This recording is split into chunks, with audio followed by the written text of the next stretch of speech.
So, in continuation to our last video, now we will speak to Naman about his living expenses.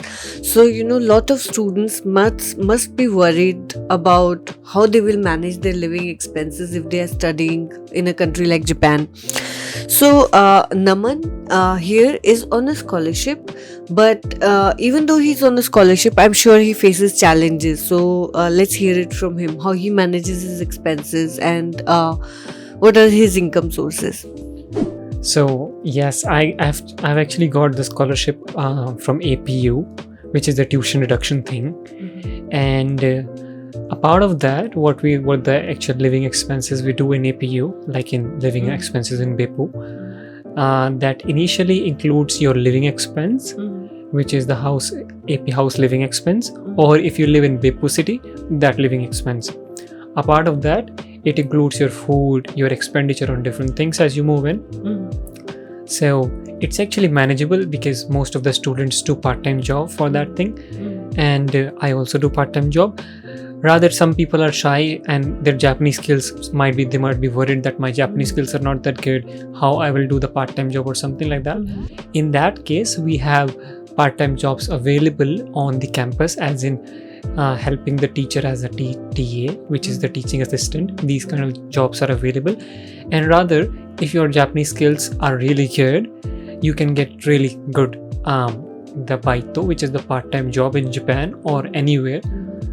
When I came for a few months, I was busy in my studies. I couldn't do baito, but at that point of time, I was able to manage my living expenses as well. A part of that, there are different scholarship programs as well in APU.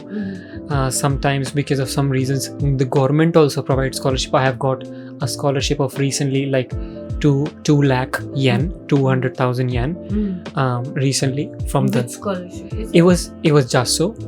Okay. And also when students generally come to Japan, they get a scholarship, JASO scholarship. So initial expenses are covered by that thing. So it's pretty easy for us to make our living expenses, and generally students are able to make that one. But if I have to ask you, how much are your living expenses approximately per month? Okay, sure. So the first of all is the housing thing, which cost around, so if you rent a house, it costs around like 30,000 yen to 50,000 yen in Beppu city. But sometimes, like most of the times, students also share room, so it divides into 25,000 yen. That is for living expenses, and other expenses includes your food expenditure. Food is actually a bit expensive than in India, so that is one expense. Another normal living expenses, traveling expenses, transportation expenses are there. So if we say that your living expense, like your housing expense, is 40,000 yen, so approximately including everything, your expenses will go around 70,000 yen to 90,000 yen per month. But it's pretty easy to manage that thing. And while you'll be living in AP house, so there are different programs which make you live in AP house longer than what students are generally expected, which is 1 year. So there is one program called Resident Assistant, which is RA. So if you become that one, so you can live there for free. Rather, you will be providing your services as a resident and supporting other residents.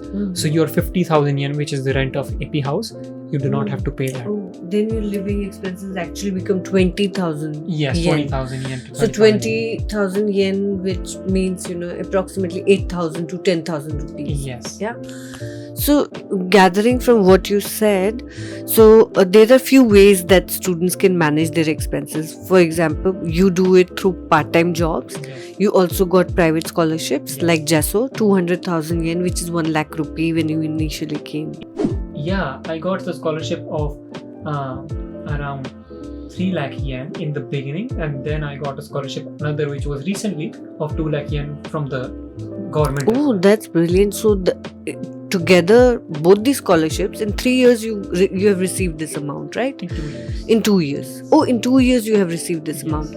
So in 2 years you have received 300,000 yen, which is approximately 1.5 lakh rupees, and then you received another 200,000 yen, which is approximately 1 lakh rupees. So in total 2.5 lakh rupees, close to that, you have already received in private scholarships. and you are on a tuition reduction scholarship, which means that your tuition is already half by a certain Yes. percentage. It is reduced by a certain percentage. So, these are some of the ways that Naman has been managing his expenses. There are other videos on my channel. I'll be tagging them up there. You can see them to see how students can engage themselves in part-time jobs, and they can explore more private scholarships once they have enrolled in Japanese universities. Another thing is that most Japanese universities have tuition reduction program.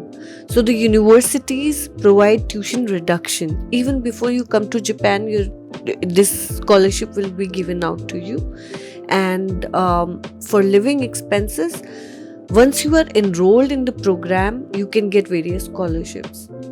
So I hope you found this video helpful, and subscribe the channel and like this video.